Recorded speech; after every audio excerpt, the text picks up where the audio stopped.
En Capital Radio, After Work, con Eduardo Castillo.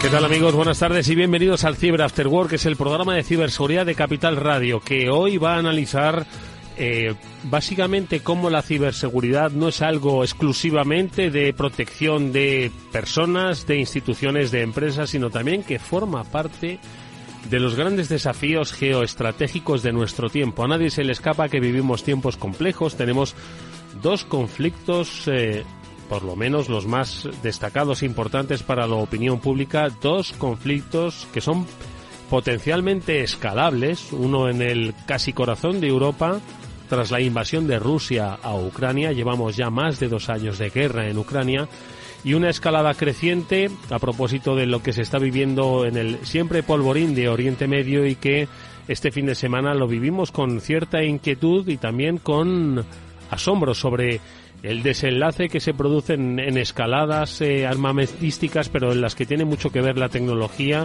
y el control de la tecnología.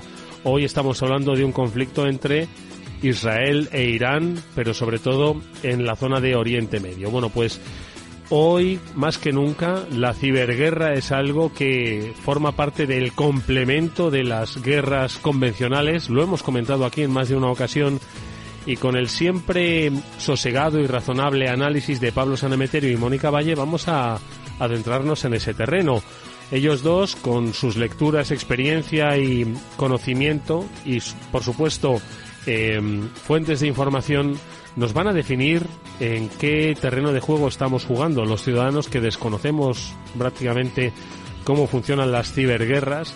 Estoy seguro de que nos van a dejar pistas muy interesantes sobre el funcionamiento de esta nueva forma de realizar ofensivas de carácter militar, de carácter cibermilitar. Pablo Sanemeterio, ¿cómo estás? Muy buenas tardes, amigo. Buenas tardes, Eduardo. Pues como bien dices, ante un momento yo creo crucial de la historia, en un polvorín bastante revuelto, y como veremos también a lo largo del programa, pues como estamos ya desde hace tiempo en esa guerra híbrida en la que se compaginan elementos en Internet o en lo que es el ciberespacio, y luego de la mano también de ataques los más típicos que veíamos desde el punto de vista militar.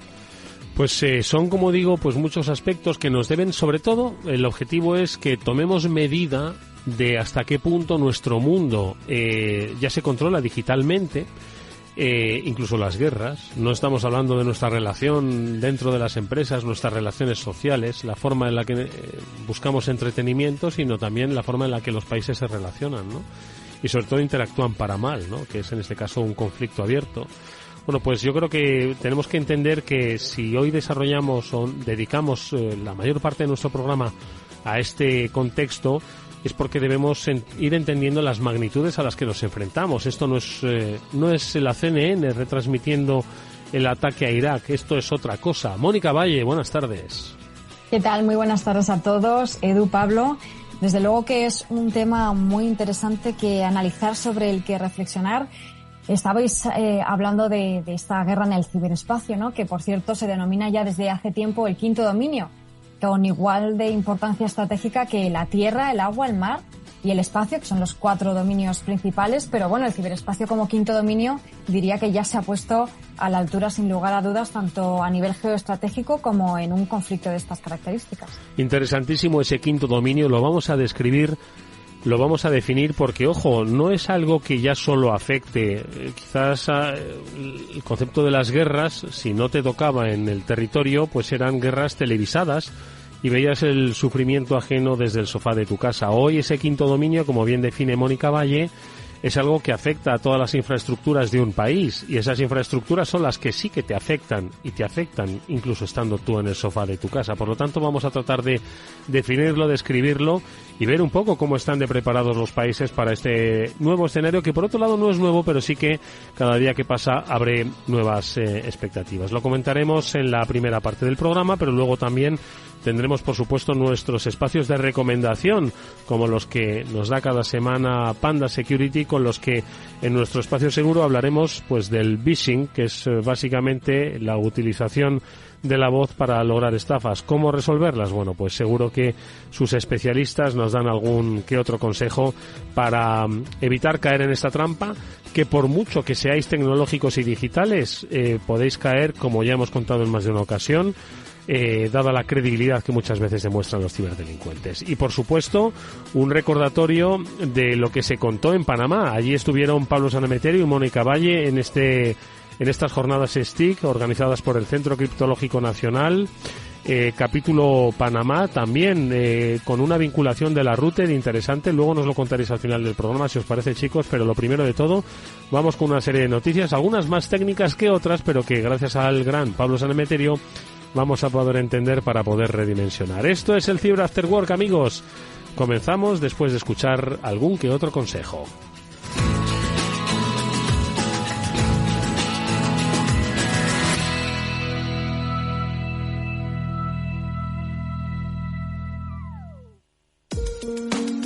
Mientras la ciberseguridad de la información tradicional gira en torno al software y al modo en el que se implementa la seguridad del IoT, incorpora mucha más complejidad. La conectividad ofrece cada vez más escenarios con multitud de dispositivos conectados, donde el más trivial puede llegar a ser peligroso si resulta comprometido. Las soluciones Zero Trust de Zscaler permiten reducir todos estos riesgos. Puedes descubrir más en zscaler.es.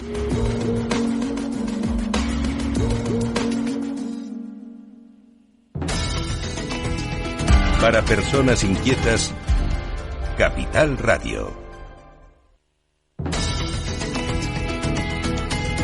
Decíamos, Pablo, Mónica, que le íbamos a pedir a Pablo, ¿no?, que nos explicase la noticia más compleja que tiene que ver con un bug de Palo Alto Networks, pero que, Pablo, necesitamos primero que nos lo cuentes y segundo que nos lo expliques para que entendamos, como digo, la dimensión de lo que ocurre en el ciberespacio. Pablo. Pues como siempre hablamos muchas veces de vulnerabilidades y de fallos, bueno, pues en este caso traemos una vulnerabilidad crítica, o sea, tiene 10 de 10, no hay más criticidad posible y afecta a los firewalls de Palo Alto, ¿vale? En este caso, pues afecta a unas versiones concretas que están entre la 11.1, la 11.0 y la 10.2, ¿vale?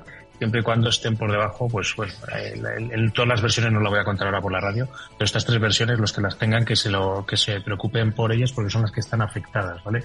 Los que tengan servicios de Global Protect a través de Prisma Access u otras formas de tener este servicio, que básicamente es la tecnología SASE de Palo Alto, ¿vale? Nosotros hemos ido a hablar de SASE en muchos programas, pues bueno, la tecnología SASE de Palo Alto le afecta a sus firewalls, ¿vale? ¿Y qué es lo que ocurre en los firewalls? Pues tiene una vulnerabilidad que normalmente la llamamos como command injection. ¿Qué significa?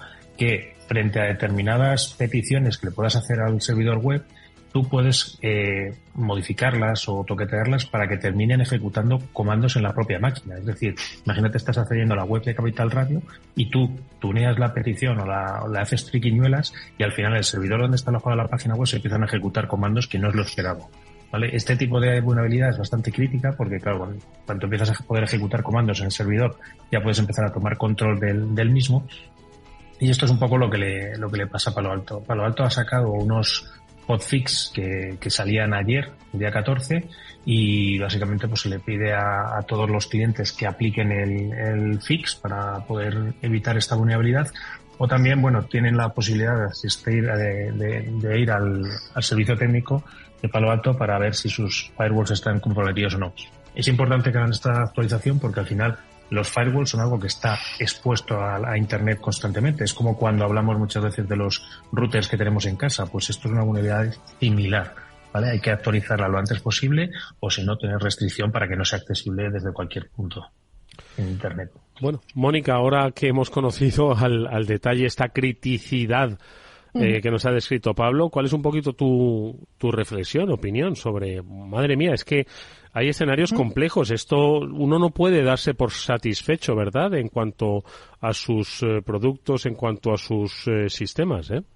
Claro, al final yo creo que la lectura es, como hemos dicho tantas veces, que cualquier sistema, cualquier software, que al final esto tiene miles, millones de líneas de código, puede ser susceptible a tener un fallo, un bug en este caso, que es un fallo, ¿no?, puntual, una vulnerabilidad. Por eso, pues es tan importante, primero, estar al día de todo lo que ocurre, y segundo, como es tan complejo estar al día de todo lo que ocurre, pues apoyarse en profesionales, como por ejemplo Pablo, que está al día de todo esto, siempre nos está enviando estas noticias de última hora, o los profesionales que hay tantos y tan buenos en el sector, para que las empresas puedan estar al día de si tienen una tecnología como esta o cualquier otra que tenga un fallo puntual, pues saber cómo parchearlo, porque, ojo, tampoco a lo mejor se puede parchear o aplicar la actualización inmediatamente. En muchas ocasiones hay que esperar un poco a poder organizar el resto de los sistemas que están hablando con este para no hacer un fallo monumental y hacer un 404, ¿verdad, Pablo?, que te deje los sistemas caídos, ¿no? Entonces,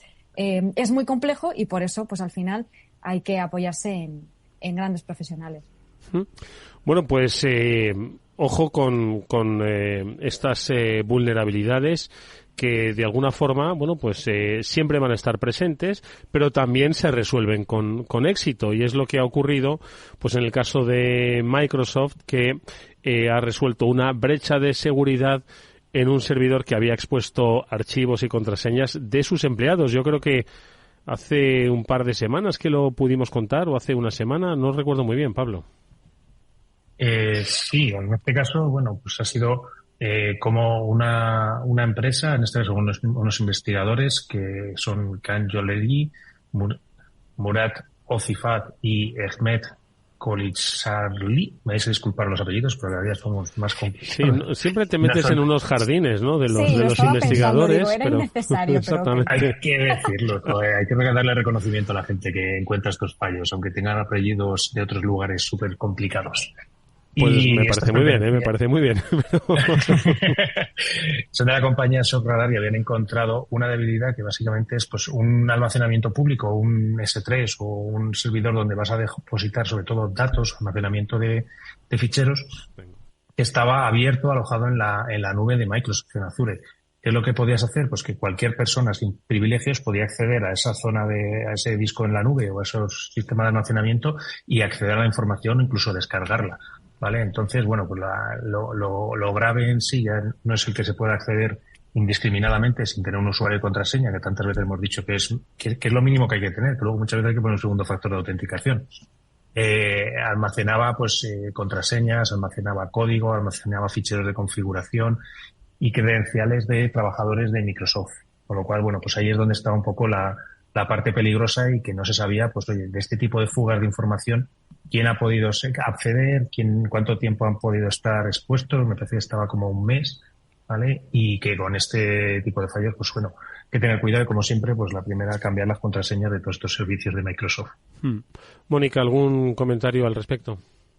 Sí, bueno, esto es algo relativamente habitual, ¿no? Que expertos de empresas que se dedican a monitorizar vulnerabilidades, a buscarlas, encuentran este tipo de fallos por lo mismo que decíamos antes, ¿no? Porque al final lo sufren. De hecho, la compañía Microsoft ya sufrió un incidente de ciberseguridad similar hace unos meses, cuando también confirmó que había expuesto datos correspondientes a relaciones comerciales con clientes potenciales por una mala configuración de uno de sus servidores. Claro, estamos hablando de un servidor, de X sistemas, de millones que tiene la compañía. Entonces, lo importante es eso, detectarlo a tiempo, que en este caso, lógicamente, Shock Radar o la empresa que sea que lo descubre, se lo notifica de forma privada a la empresa, a Microsoft en este caso, y una vez que se soluciona, ya es cuando sale a la luz, que es como tiene que ser, lógicamente, ¿no?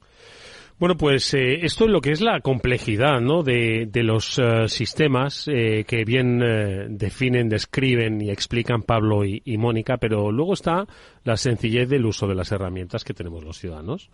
Y entre esas utilizamos el WhatsApp. Lo publicáis en BitLife Media, Mónica. Resulta que hay un aumento de las estafas vía red social, WhatsApp, en las que al parecer están ofreciendo dinero a cambio de likes y están haciendo robos de cuentas en cadenas. ¿Cómo funciona esto? Porque por WhatsApp es una herramienta maravillosa, pero también es un foco de transmisión de desinformación, es un foco, pero no por la propia WhatsApp, sino por el propio humano, que acaba clicando donde no debe o compartiendo lo que tampoco debe.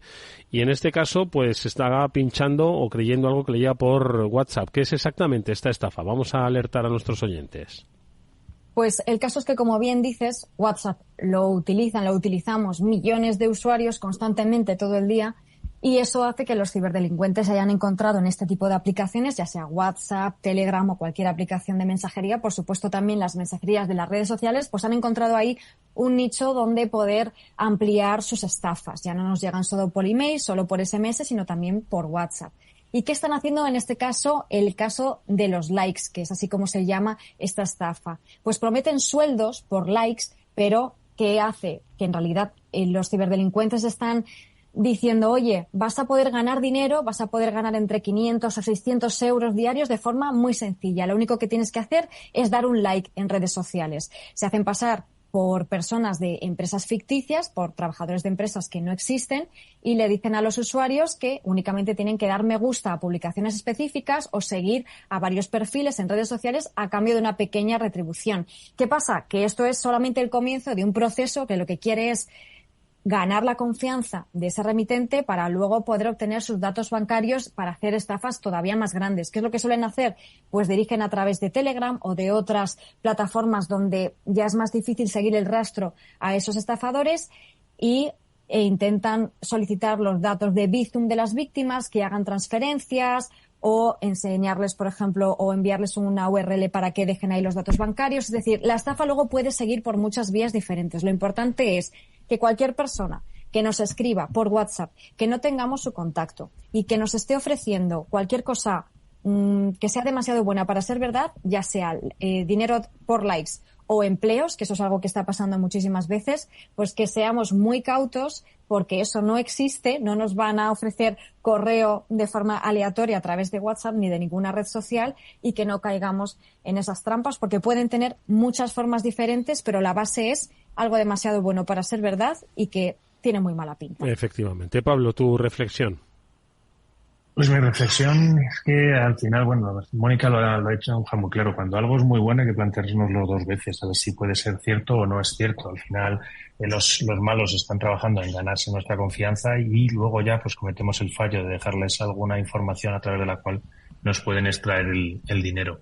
También hacerme eco de otra de las estafas relacionadas con WhatsApp que está viendo, que es el robo de cuentas en cadena, ¿vale? Te tratan, otra vez te engañan, ¿vale? A través de las cuestiones. Tengo que decir que aquí los malos se han modernizado, como decía Mónica, y han pasado el correo ya a redes sociales. ¿Y qué es lo que hacen? Pues mediante un simulacro de, pues, el hijo en apuros o alguna cosa así, te registran tu número, te piden el SMS, el codiguito SMS que te llega normalmente a la cuenta de WhatsApp cuando lo activamos, que como lo activamos la primera vez, pues ya muchos ni se acordarán porque lo hicieron hace 10 años o 15. Y después de este código de activación, los malos son los que toman el control, porque lo que han hecho es básicamente que tú les has dado el código de activación a ellos para que activen la cuenta y ahora son ellos los dueños de tu cuenta. ¿Qué ocurre a continuación? Que cuando tú lo intentas recuperar, ellos han establecido un segundo factor de autenticación, por lo cual tú, aunque recibas el SMS, si no conoces ese código de ese segundo factor de autenticación, no eres capaz de recuperar tu cuenta. ¿Vale?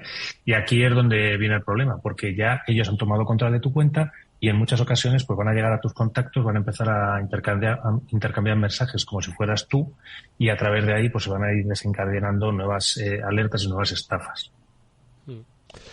Bueno, pues luego en nuestro espacio Seguro Panda también alertaremos de algo que nos afecta directamente, que nos llega a través también de nuestro dispositivo móvil, ¿no? Que es donde tenemos instaladas las aplicaciones como esta de WhatsApp en la que estábamos hablando, y que en esta ocasión no es algo tentador, sino es la seducción real de alguien que dice ser quien no es y que acaba confundiéndonos e incluso haciéndonos creer que realmente estamos hablando con alguien que vela por nuestra seguridad. Hablaremos del phishing en nuestro espacio Seguro Panda. Una última noticia que también tiene que ver con lo que vamos a hablar luego más ampliamente con Pablo y con Mónica, ese quinto dominio al que hacía referencia sobre la ciberguerra, y es que Francia, que es también uno de los países ahora mismo, bueno, pues más implicados, ¿no?, en el terreno internacional en cuanto a su claro posicionamiento frente a los diferentes países, ¿no?, que están inmersos ahora mismo en conflictos abiertos. Francia, con cierta beligerancia, ¿no?, en cuanto a sus posiciones políticas y diplomáticas, pues se ha visto afectada por un ataque cibernético a gran escala que ha sido dirigido a organismos municipales. Mónica, lo lleváis igualmente en BitLife Media. No sé si hay sospechas de algún estado patrocinador de este ciberataque y cómo ha podido afectar a esa estructura municipal, que es al final la que tiene más contacto directo con los ciudadanos, ¿no?, que son los que más afectados se ven por esto. Efectivamente, cuando ocurren este tipo de incidentes a gran escala, como hemos comentado en otras ocasiones, suelen ser actores que, como bien dices, están financiados por otros estados. ¿Por qué? Porque al final, para realizar este tipo de ataques, tienes que tener unos recursos muy grandes. Cuando hablamos de recursos muy grandes, estamos hablando también de mucho dinero, ¿no? Entonces tiene que haber por detrás una estructura y unos intereses, ¿no? ¿Por qué vas a querer hacer esto? Sí que hay ocasiones en las que son grupos de ciberdelincuentes o de hacktivismo que tienen a lo mejor otras intenciones, pero de nuevo son grupos bien organizados y que tienen por detrás algún tipo de interés. Y en este caso, pues, como bien dices, un ataque a gran escala a organismos municipales de Francia, pues que resalta esa vulnerabilidad de infraestructuras críticas que no dejan de ser también estos organismos, aunque sean de carácter local o regional, pues lógicamente han afectado muchísimo porque la magnitud del ataque ha supuesto que estas empresas municipales, estos servidores de estas empresas, pues sean incapaces de operar con normalidad, suponiendo un caos durante horas o días, ¿no? Entonces, lógicamente es algo que hay que tener en cuenta, sobre todo después de que no ha sido un accidente aislado, porque durante los últimos meses ya Francia, el país, ha sido víctima de una serie de amenazas a nivel de ciberseguridad, incluyendo ataques a gran escala de denegación de servicio, en lo que también se interrumpen los servicios gubernamentales. Lógicamente, Rusia ha sido uno de los países a los que se ha apuntado, entre ellos, pues, grupos de cibercriminales vinculados a Rusia. Lógicamente no se puede decir que sea directamente el país, pero sí grupos que se sabe que están financiados o que están influidos por el gobierno, ¿no? Pablo. Pues como vemos muchas veces también, las infraestructuras críticas, que es algo que veremos un poco más adelante, son algo que tiene que estar funcionando constantemente. Son algo que no admite un plan de backup o de plan de funcionar degradados. Tienes que funcionar siempre. Y en este tipo de escenarios, pues claro, de infraestructuras críticas están también los servicios públicos y las administraciones, que tienen que, pues, responder con sus servicios en Internet, y que, pues, como cuando pasan este tipo de ataques, que cuando hemos dicho muchas veces, no son sencillos tener los niveles de volumetría que tienen en estos casos, pero que técnicamente, pues, el de Palo Alto, a mí personalmente me puede parecer mucho más difícil de hacer a veces. Lo cierto es que este tipo de ataques resultan muy llamativos porque dejan fuera el servicio, los ciudadanos que lo quieran utilizar no lo pueden utilizar, y muchas veces, pues, oye, crean un poquito esta angustia o no saber a qué atenerte o qué está pasando con tu información en Internet. Bueno, pues ahora vamos con una mayor profundización en ese nuevo escenario. Y lo vamos a tratar de hacer con la ayuda de Pablo Sanemeterio y de Mónica Valle, siempre explicando pues cuál es el papel que le queda al ciudadano, ¿no? Más que contemplarlo, y que no piense que es una película de ciencia ficción a la que pues asiste pues como un espectador pasivo, sino que forma parte también de las potenciales víctimas de este nuevo estilo de guerra, que lo estamos viendo, pues yo creo que más que como un terreno de experimentación, como algo que ya va a formar parte de los conflictos armados que se vayan a desarrollar en el futuro, y en el que el mundo pues parece adentrarse poco a poco en estos escenarios de polarización, en el que la crisis económica y la pandemia, bueno, pues han producido cambios. Estoy seguro que estudiados de alguna manera para provocar cierta desestabilización en determinados países.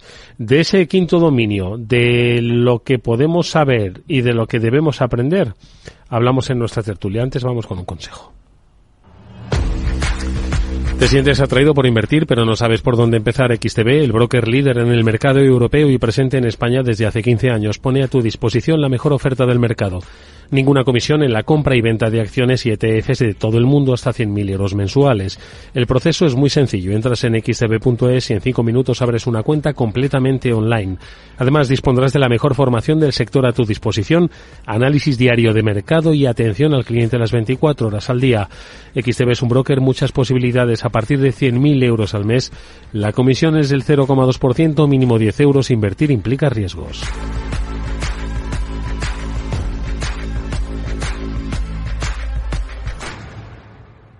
Para personas inquietas, Capital Radio.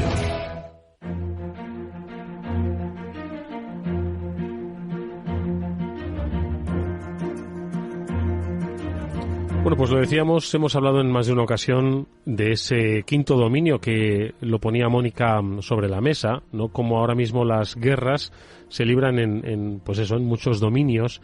Y con los últimos episodios vividos el fin de semana, de ese ataque masivo de diferentes tipos de misiles y de drones lanzados por Irán contra Israel, pues yo creo que debemos hacer una nueva lectura, no solo sobre la tecnologización de la guerra, sino también de la conectividad digital, ¿no?, en la que nos estamos moviendo. Yo no sé, Mónica, si podemos un poco definir ese quinto elemento y ver cómo ahora mismo las guerras pues se libran en diferentes escenarios de manera combinada. Antes, pues por desgracia, las guerras se libraban sobre el terreno y con el apoyo de la aviación, ¿no?, lo que quizás la historia y las películas nos han mostrado, ¿no?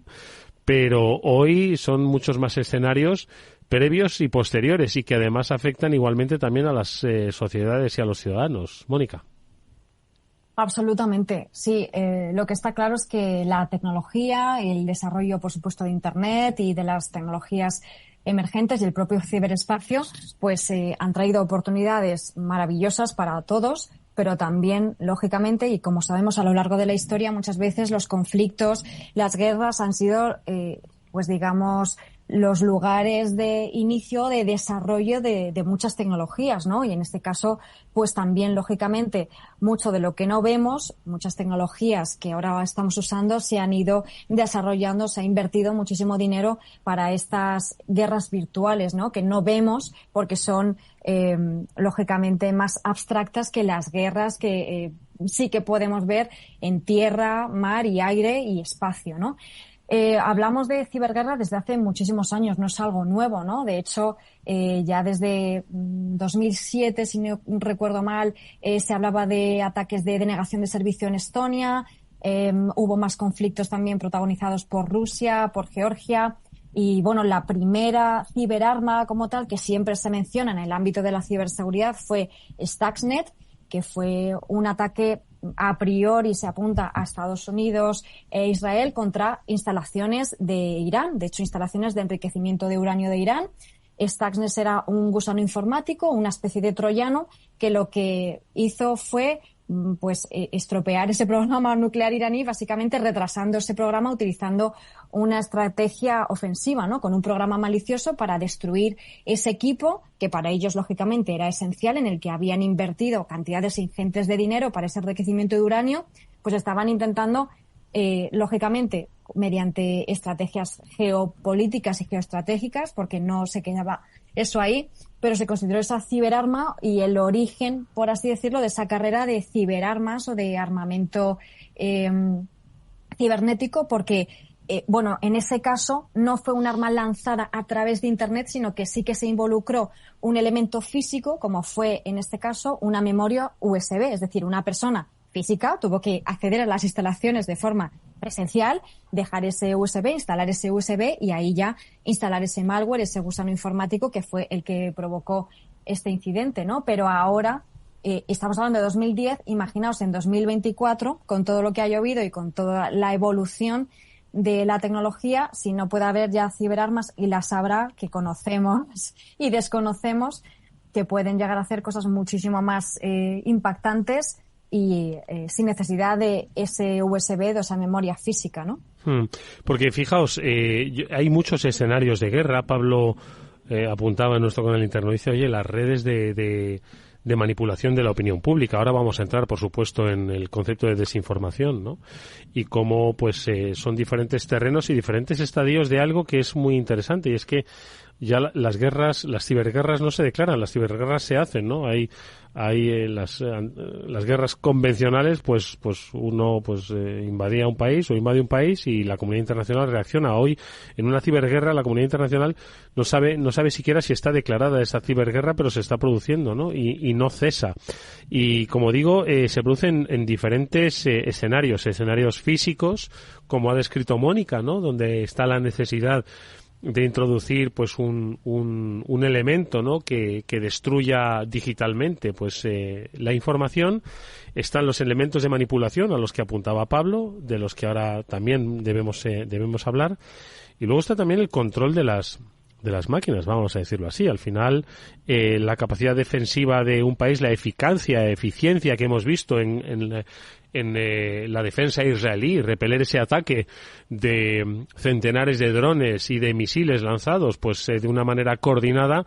Esto obviamente obedece a unos sistemas de información muy sólidos, muy bien definidos, muy bien programados, y que están a salvo de, entiendo, intentos de bloquear esas defensas, ¿no? naturales a través de la gestión de la información. Pablo, ¿cuáles son, tú crees, los escenarios más complejos? Porque entiendo que va por niveles, escalas y tiempos de aplicación, ¿no? Los escenarios, la verdad es que se pueden complicar todo lo que le dé la imaginación al atacante. En este caso, por ejemplo, hacías mención además a la respuesta israelí al ataque que han sufrido de miles, o sea, de centenares de drones y de misiles. Hubo un momento, y por eso hablaba también de la parte de las campañas de influencia en redes sociales, en las que se veía por todas partes que el sistema de radares de Israel había sido hackeado. Entonces, eso es muchas veces un elemento que no se cuenta, o que se cuenta en algún petit comité. Yo recuerdo alguna Black Hat o charlas así un poco más, no es que fuera petit comité, está colgado en YouTube, pero hablaba de cómo se hacían las operaciones conjuntas. Y antes de que, por ejemplo, fueran a unos aviones a bombardear un punto concreto, se desactivaban mediante operaciones cibernéticas los radares del enemigo, bombardeaban y salían corriendo. Entonces esto se contaba ya pues por 2010, 2012. Hay charlas en Black Hat, el que quiera los puede buscar y encontrar, en las que ya se habla de este tipo de operaciones y de cómo ocurrían. Y luego, evidentemente, ¿cómo se pueden complicar? Pues depende un poco también hacia dónde quieras tener la influencia. Mónica, por ejemplo, ha hablado de esa primera ciberarma en el entorno industrial que fue Stuxnet y ese ataque que se lanzó contra el programa de enriquecimiento de uranio iraní. Pero es que yo, por ejemplo, me acuerdo bastante también de un ataque que está relacionado, de hecho, bueno, fíjate si está relacionado, que hasta tuvo una sentencia de una empresa aseguradora que dijo que no iba a pagar las primas de seguro porque el ataque cibernético que había ocurrido lo consideraba un ataque de guerra. Y fue el caso de NotPetya, que hablamos de él, que fue un caso, un ataque que vino un mes después de WannaCry, en el cual lo que se hizo fue sabotear una herramienta que deben tener muchas empresas instaladas, en este caso en empresas que trabajen en Ucrania. Lo que se hizo fue sabotear el sistema de impuestos de Ucrania. Tú imagínate, por ejemplo, no quiero dar ideas, ¿vale? Pero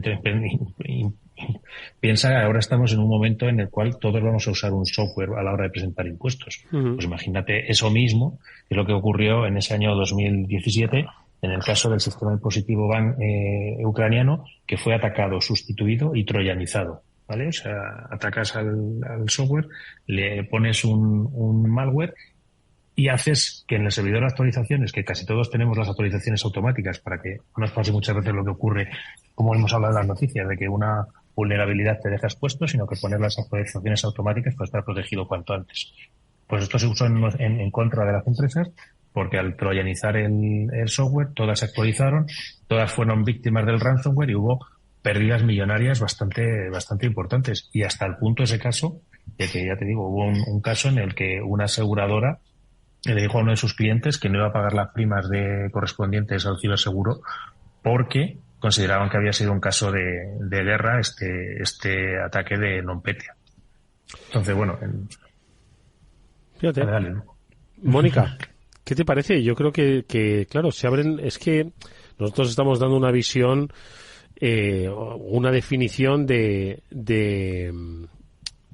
dominios, ¿no? Como dices, ¿no? De escenarios, pero luego hay, pues, por supuesto, muchísimas lecturas, ¿no? Que tienen, no solo de coberturas, en este caso de riesgos, ¿no? Sino también del propio impacto, ¿no? En la población y cómo se siente, porque al final, pues son cosas que se le escapan, ¿no? Las infraestructuras críticas, ver que de repente se te caen tus redes sociales, no sé. Yo creo que es un escenario que espero que no veamos nunca, pero que tiene, por desgracia, una amplitud tremenda, ¿no? Sí, desde luego. Hemos estado comentando situaciones, como ha explicado Pablo, que a lo mejor el público general no vemos, ¿no? La ciudadanía no puede ver, o como lo que ocurrió en Irán, pero luego hay ciberataques que se sabe que han estado patrocinados por estados o que detrás tiene que haber algo mucho más grande que sí que lo sufren los ciudadanos. Por ejemplo, estamos hablando, ¿os acordáis en 2021 el oleoducto de Estados Unidos, Colonial Pipeline, el Colonial Pipe, que sufrió un ciberataque gigantesco y lógicamente eso afectó a la ciudadanía de forma completa. Tuvieron que incluso que establecer una situación de alarma.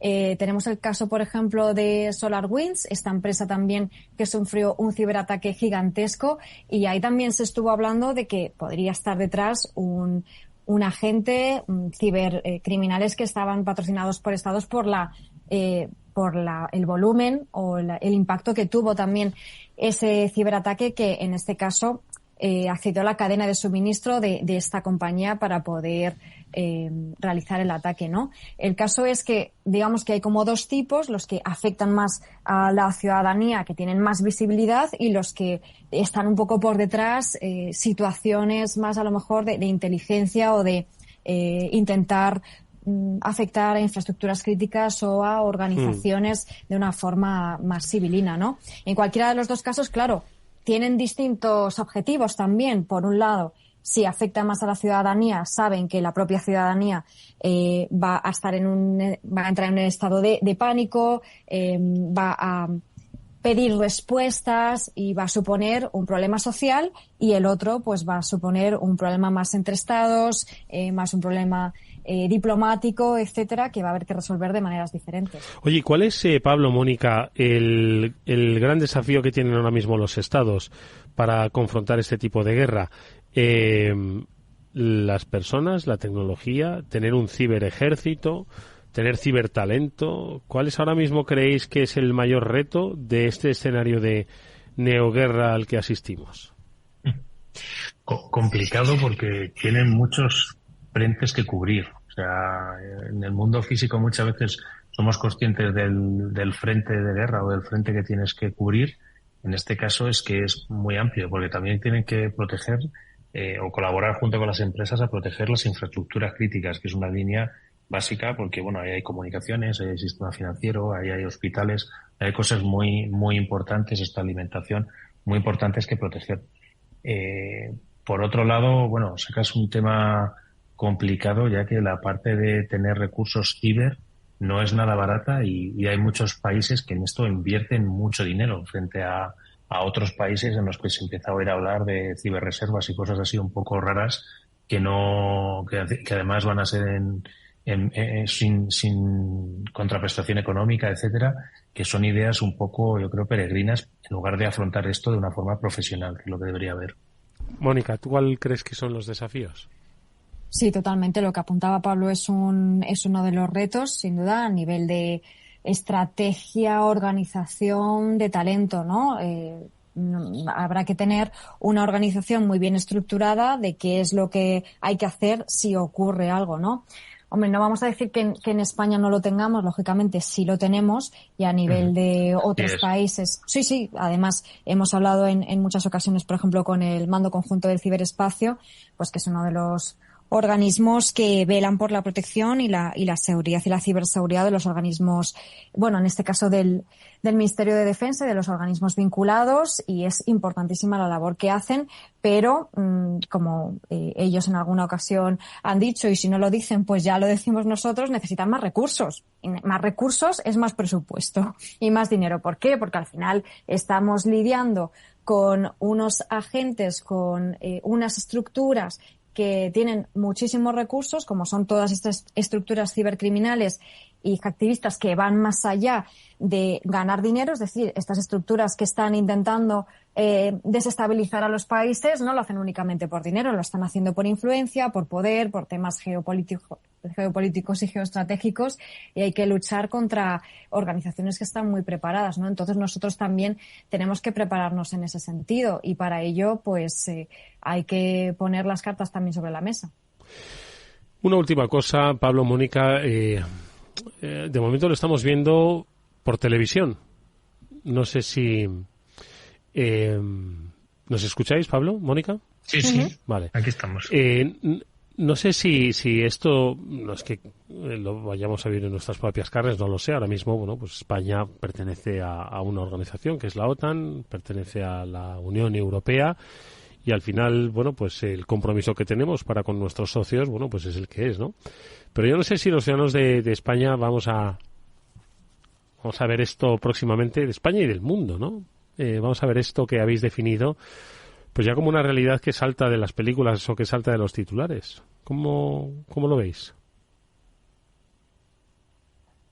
Yo creo que de las películas hace tiempo ya que saltó. O sea, yo creo que esto es bastante real.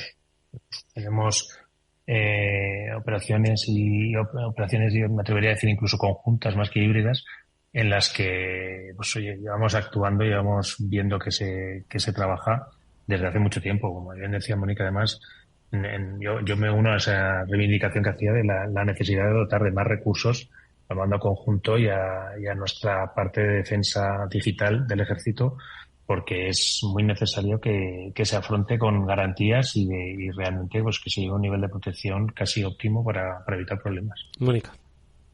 Sí, fijaos, muchas veces ya sabéis la frase, ¿no? Muy manida, pero es que es real. La realidad supera la ficción, y en el caso de la ciberseguridad todavía más. Nos estamos enfrentando ahora a un escenario en el que entra en juego la inteligencia artificial, y no es por decir, pero es que realmente la inteligencia artificial va a venir a cambiar muchísimas cosas. Ya lo está haciendo. De hecho, los usuarios de a pie podemos verlo con las aplicaciones un poco del día a día, que si ChatGPT, que si generación de imágenes, de vídeos. Imaginaos si a nivel usuario tenemos estas aplicaciones, que la verdad que es bastante alucinante lo que se puede llegar a hacer. Imaginaos lo que no tendrán a nivel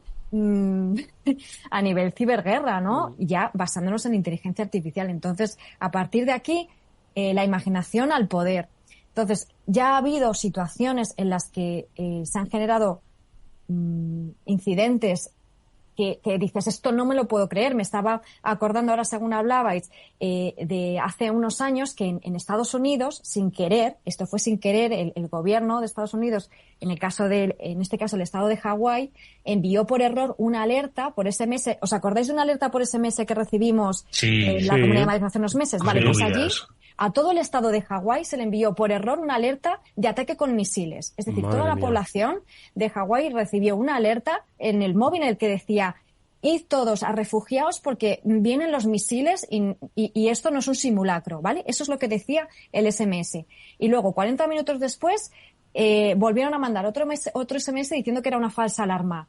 Esto provocó un caos absoluto, la gente a las calles, los coches, tal, como con una película del día de mañana, de estas apocalípticas horrorosas, ¿no? Pues durante 40 minutos esa gente lo pasó fatal, pensando que iban a recibir un ataque inminente, pero imaginaos ese sistema, si llevamos todo el programa diciendo, y todos los programas, que todos los sistemas son vulnerables, ese también lo es. Imaginaos un actor malicioso que intercepta este tipo de sistemas de envío de mensajes a la ciudadanía, o que lo envían directamente a través de otro sistema, con cualquier tipo de mensaje falso, que estábamos hablando también antes de desinformación. Pues esto ya ha ocurrido y se puede llegar a ocurrir, como decía Pablo antes, sin dar ideas, pero es que las ideas que tengamos nosotros seguro que no le llegan ni a la suela de los zapatos a las que han tenido los agentes maliciosos, ¿no? Así que tenemos que ser conscientes todos y las altas esferas, pues prepararse para lo peor,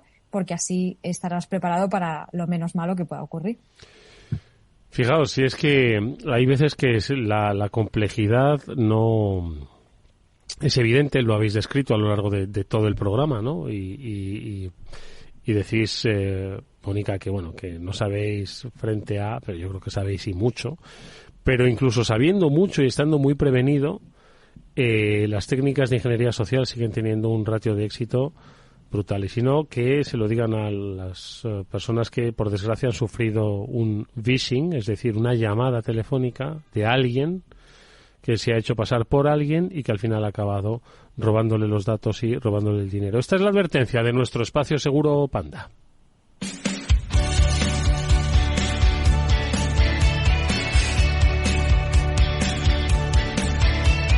Espacio Seguro. Todo lo que debes saber para que tu día a día en Internet sea más seguro.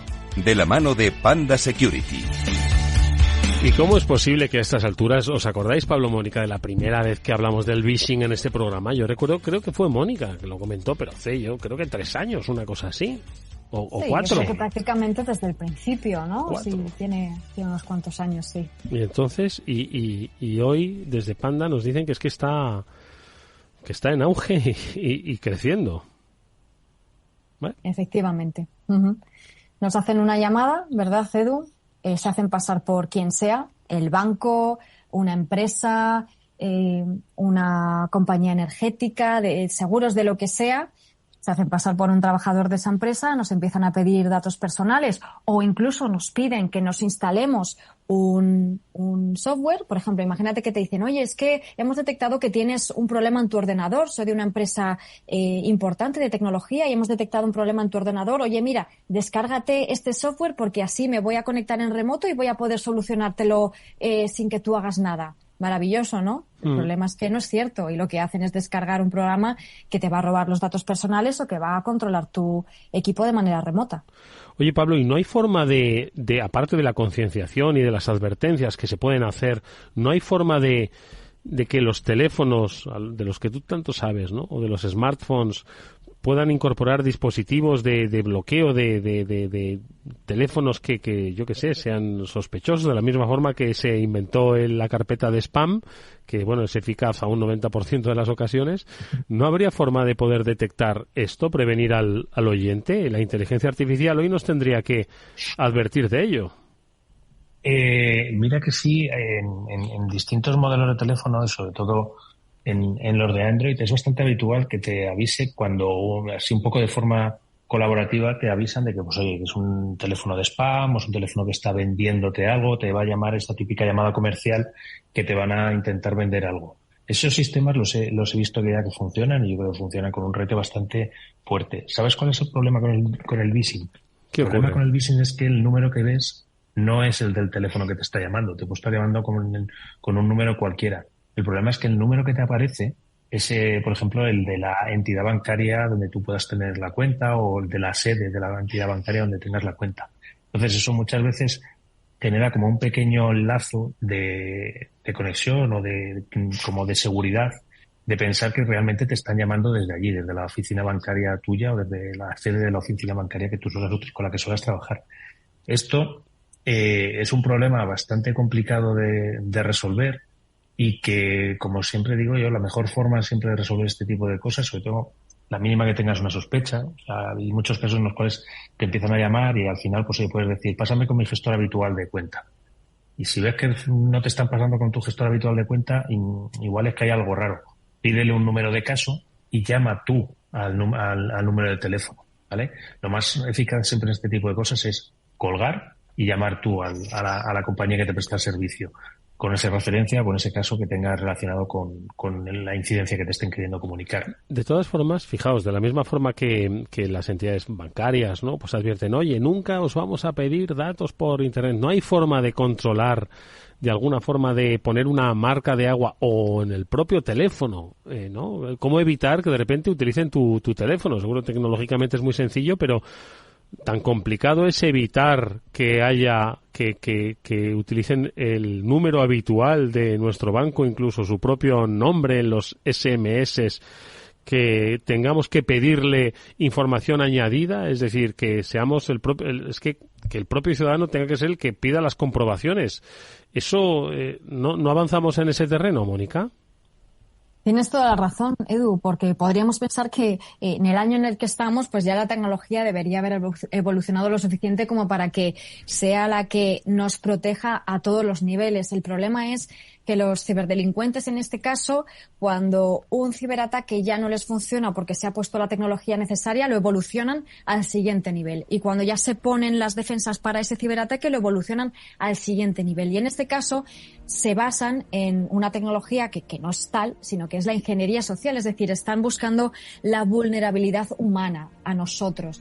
Por eso es complicado, decía, sí, bloquear esos números de teléfono o alertarlos. Lo que pasa es que van cambiando de números de teléfono constantemente y van evitando esos bloqueos que efectivamente sí que se hacen contra los números de teléfono que ya se han detectado maliciosos, ¿no? Pero buscan otras fórmulas. Se van saltando esas defensas para poder seguir haciendo ataques. Entonces, hasta que no aparezca esa llave maestra contra todas las estafas, pues somos nosotros, de alguna manera, los usuarios, los que tenemos que estar con 1000 ojos, ¿no? Y detectando cuando algo es susceptible de ser una estafa. Y básicamente yo diría que desconfiemos de casi todas las llamadas que nos hagan a nivel comercial o que nos pidan cualquier tipo de dato. Es mejor ser un poco desconfiado y perder un poco de tiempo ahí a que luego tengamos un problema mucho más difícil de resolver. Yo, fíjate, lo lamento mucho pues por las personas que trabajan con honradez en en las áreas de los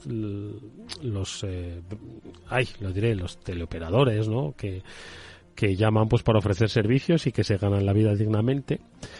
Y que no, si ya de por sí, siendo legal, reciben muchas veces pues malas contestaciones, en el terreno de la desconfianza digital otro tanto. En fin, pues que se pongan las pilas las empresas que tienen estos servicios para darle pues una mejor seguridad a sus clientes. Hoy hemos definido un escenario apasionante, inquietante, sin lugar a dudas, con siempre la ayuda de Pablo Sanmeteor y Mónica Valle, a los que les agradezco nuevamente que nos hayan ayudado a todos a entender el complejo mundo en el que nos encontramos. Nos vemos la próxima semana. Pablo, Mónica, gracias como siempre. Hasta el próximo lunes. Y nosotros nos vamos hasta mañana, que volverá, por cierto, un programa especial. Hablaremos de internacionalización y del talento necesario para ello, con expertos que nos darán las claves de su experiencia internacionalizadora. Mañana a las 19 horas en la sintonía de Capital Radio. Hasta entonces.